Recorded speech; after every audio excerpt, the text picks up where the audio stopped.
বন্ধুরা, আমি কোনো বড় নেতা নই। আমি তোমাদের মতোই একজন। আজ আমি রাজনীতি করতে আসিনি, আমি এসেছি সত্য কথা বলতে। রাজনীতি মানে শুধু ক্ষমতা না, রাজনীতি মানে মানুষের সেবা।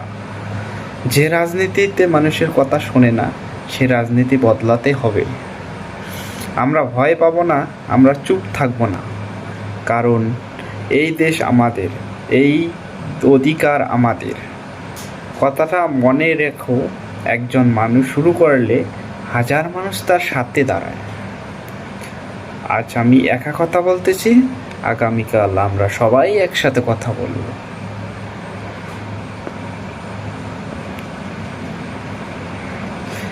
আমরা ন্যায়ের পক্ষে, আমরা সত্যের পক্ষে।